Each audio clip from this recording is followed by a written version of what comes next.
आवार साहब, आज आपका लाइव वीडियो देखा, बहुत मज़ा आया देख के, क्योंकि आपने जो जिस अंदाज में, जो स्टाइल में अपने मुखालिफों का जवाब दिया, सॉरी मुखालिफत आपको समझ में नहीं, खिलाफतों का जो जवाब दिया वो ज़बरदस्त जवाब दिया। आज ऐसा लगा कि आपके अंदर नरेंद्र मोदी की आत्मा आ गई थी। क्या धड़ाधड़ आप बोले जा रहे थे, 50 करोड़, 100 करोड़, 200 करोड़ का ये, 500 करोड़ का ये, 90 करोड़ का वो।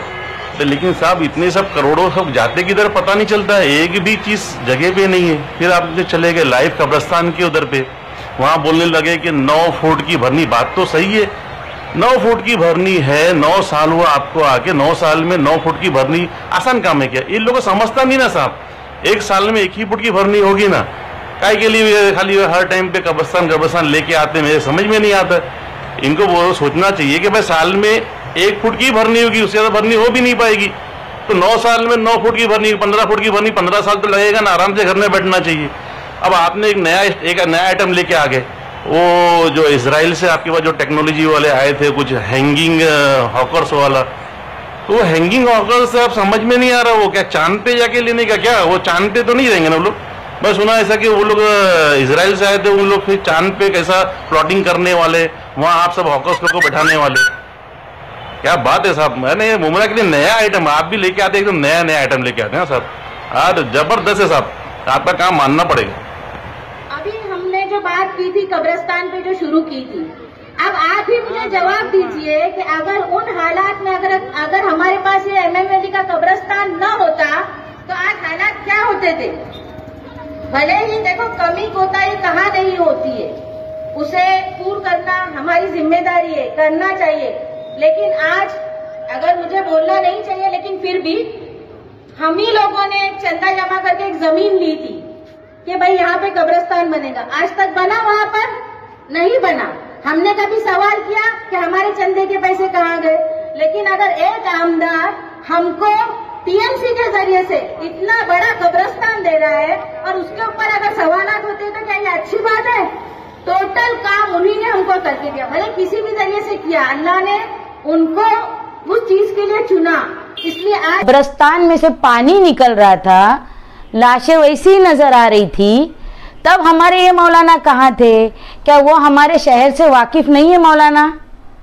मुझे तो समझ में ही नहीं आता है कि हमारे जिम्मेदार, जिनको हम इतना मोतबर मानते हैं, जिनकी हम एक आवाज पे लब्बैक बोल के बिना सोचे समझे। अश्विन मैडम, सोशल मीडिया पर कुछ वीडियोस आपके पुराने वायरल हो रहे हैं, उसको लेकर के क्या कहेंगी आप? अस्सलाम वालेकुम, नमस्ते। देखिए, मैं ज्यादा तो कुछ नहीं कहना चाहती हूँ, क्योंकि अभी आप किस बारे में बात कर रहे हैं पहले तो वो नहीं समझ रहे हैं। लेकिन हाल फिलहाल में भी थोड़ी देर पहले एक वीडियो मेरे पास भी आई कमर भाई, मैं उस पर बोलना चाह रही हूँ, और इसके अलावा भी बहुत सारी वीडियो होगी। देखिए, हमने 15 साल उनके साथ निकाला है, तो 15 साल में तो बहुत सारी ऐसी बातें हुई होंगी, लेकिन मुझे अफसोस इस बात का है कि ये वही कमर भाई है जो किसी वक्त हमारे कौम की रहबरी करने के लिए बात कर रहे थे, सच्चाई की तरफ आने की दावत दे रहे थे। और आज मेरे समझ में ही नहीं आ रहा है कि अचानक में उनको ऐसा क्या हो गया कि वो मेरी वीडियो बना के डाल रहे थे और ये बता रहे कि मुझे लिफाफा मिला है। अल्हम्दुलिल्लाह, अगर लिफाफा लेना रहता तो आज 6 नगर सेवक की जिम्मेदारी अकेली निभा रही हूँ। वार्ड नंबर 32 में मैं अकेली हूँ फिलहाल। चलो, मेरे साथी है, वसीम गुड्डू है, अजीज भाई है, रफीक भाई है, और पापा है जो शिवाजी नगर में रहते हैं, मयूर भाई है। लेकिन इनके साथ में मैं वाहिद, मतलब एक्स नगर सेविका बोलकर मैं अपने पैनल की अकेली हूँ। लेकिन कहीं पे भी हमने जाना नहीं छोड़ा। उसके अलावा ये कहते हैं कि कभी वार्ड में नहीं दिखे। अगर वार्ड में नहीं दिखते तो आप तो पत्रकार हो, फिर मुझे पहचानते ही नहीं थे। इन्होंने काम नहीं करने दिया, ये बात तो ये लोग क्लियर नहीं कर रहे। लेकिन अफसोस हो रहा है ना कि आज जिनको हम इज्जत देते हैं और वही लोग आज अगर हमको बदनाम कर रहे हैं कि अगर हक पे आ जाओ तो आप बदनाम करने निकलोगे। समझ में ही नहीं आ रहा है मेरे। कुछ लोगों का आरोप ये भी है कि जो चीजें आपने शरद पवार गुट में बोली थी वही चीजें आप सेम यहाँ पे बोल रही हैं। शरद पवार गुट में मैंने क्या बोली थी कि हम शुक्रगुजार है आवाज साहब के कि उन्होंने कब्रिस्तान दिया। उस वक्त उन्होंने दिया था कब्रिस्तान, हमको थोड़ी मालूम था मिट्टी का सौदा उन्होंने किया, हमको थोड़ी मालूम था कब्रिस्तान में गंदा पानी निकल रहा है, हमको थोड़ी मालूम था कि लाशें वैसी ही निकल रही है, हमको थोड़ी मालूम था कि कब्रिस्तान में पत्थर रखा हुआ है। ये बातें उजागर करने वाले कौन? यही इन्हीं की सबकी टीम थी। यही सब लोग बोले भाभी आप देखो, सोचो, करो। और जब सोच लिया, ठान लिया, तो अब इनको भाभी में बुराई क्यों नजर आ रही? लेकिन पिछले 10 सालों में जितनी भी चीजें यहाँ पर हुई उसकी जानकारी तो आपको थी एज ए नगर सेविका। देखिए हमने आवाज उठाई, मैं आज भी बोलती हूँ और मेरी कई बाइट में कि कब्रिस्तान जो है ये चर्चे का मुद्दा नहीं होना चाहिए, ये आखिरत की जगह है। आप लोगों को ही मैंने बाइट दी, लेकिन क्या हम इस बात के लिए कि भाई शुक्रगुजार रहेंगे तो वो हमारे पर जुल्म भी करेंगे तो हम उनका एहसान मान के ही रहो? ये कौन सा तरीका हुआ? कब्रिस्तान दिए तो हमको थोड़ी पता था कि इतना उसमें उन्होंने ये सब किया है। आज आपने वो ऑडियो देखी सुनी ही होगी जिसमें ये कोई बता रहा है कि भाई हमने मिट्टी रुपये में दी, आपने 10 रुपए में बेची या 100 रुपए में बेची, जो भी है। अभी कमर भाई को किस तरह का मैसेज देंगी आप? नहीं, देखिए वो मेरे भाई है, मैं सिर्फ उनको इतना ही कहूंगी कि बराए मेहरबानी आप गुमराह मत हो, और जो शहर के वाकई में मुद्दे हैं जो आपने आपके करीब से देखे हुए, जिसके ऊपर आपने माइटी के अधिकार डाले थे, आपने उनके खिलाफ आवाज उठाई थी, तो गुमराह होकर सिर्फ बीजेपी के नाम पे कोई अगर आपको गुमराह कर रहा है और इस तरीके का काम करा रहा है, तो मेरे ख्याल से आज अजीत दादा ने जो बाइट दिया है आप उसको भी अच्छी तरीके से सुनिए कि मुमरा शहर के लिए क्या क्या आने वाला है और क्या क्या मिलने वाला है, और वो भी कुछ ख्याली पुलाव ना हैंगिंग मार्केट के जैसा, अल्हम्दुलिल्लाह एक अच्छी चीज मिलने वाली। भाभी और तोरण को तो पूरी तरीके से हटाने की बात की है। मैडम, चुनाव जब करीब आता है तो बड़े बड़े नेता बड़े बड़े दावे तो कर लेते हैं, जैसे अभी अजीत दादा पवार ने भी एक दावा किया है कि अगर नजीब जीत गया तो 400 करोड़ वो मुमरा के वासियों को देंगे, और यहाँ पर 3,000 करोड़ मुमरा वासियों के लिए लाएंगे और मुमरा में डेवलपमेंट करेंगे।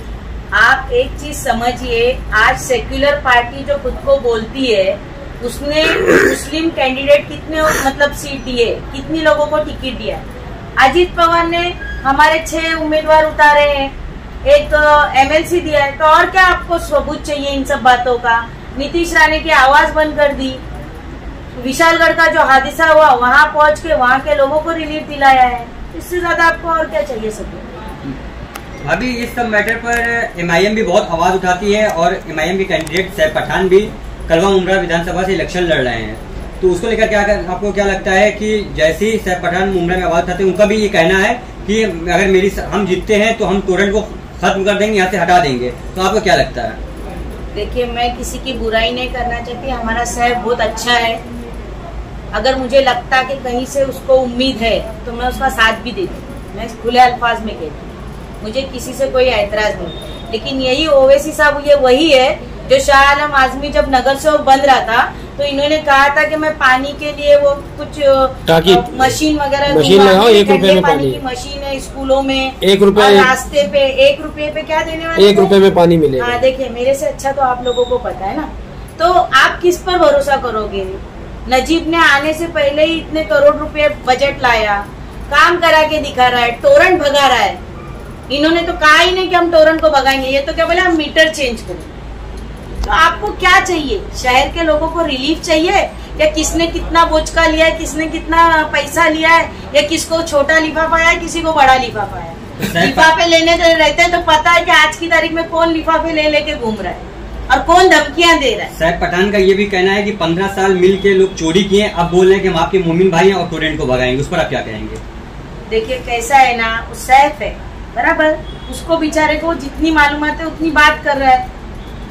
अभी कैसा है, एक ही हमाम में सब बोलते ना ऐसी बात है, अब उस पर चर्चा करें, और पूरी अगर टोकरी में अगर एक आम खराब है तो सबको आप पूरी टोकरी को खराब बोलोगे क्या? आप मालूमात लो, अगर हमने गलत किया है तो उसके ऊपर आप उजागर करो। और देखिए, हम छोटे मोटे नगर सेवक है, हम कोई बड़े ऐसे आमदार नहीं थे, और कोई हमारे सामने अपोजिशन भी नहीं था। और जो अभी अपोजिशन आया है वो पहले अपोजिशन था भी नहीं, वो भी इन्हीं का आदमी था, उसको अपोजिशन बनाया इन्होंने, क्योंकि उनकी भी हमेशा मांग रही है और हमारी भी मांग रही है कि हमारे लोगों को रिलीफ दो, हमारे लोगों का काम करो। लेकिन अगर वो काम ही नहीं करना चाहते तो मजबूरन हमको फिर आगे आना पड़ा। किसी को जैसा कि नजीमुल्ला भी एक मुस्लिम कैंडिडेट है और सैफ पठान भी, आज एमएम वली पर अकबरुद्दीन ओवैसी आए थे, एक मुसलमानों का जनसैलाब नजर आया। क्या अकबरुद्दीन ओवैसी के आने के बाद आपको कोई फर्क नजर आता है कि नजीमुल्ला को कुछ वोट कम पड़ेंगे मुंगरा से? देखिए, आपने दोनों की सभाएं देखी हो, फर्क आपने देखा हो, खुलासा आपने सुना हो, अब इसका फैसला जनता करेगी। और कलवा से किसको लीड है ये भी आप देख लो।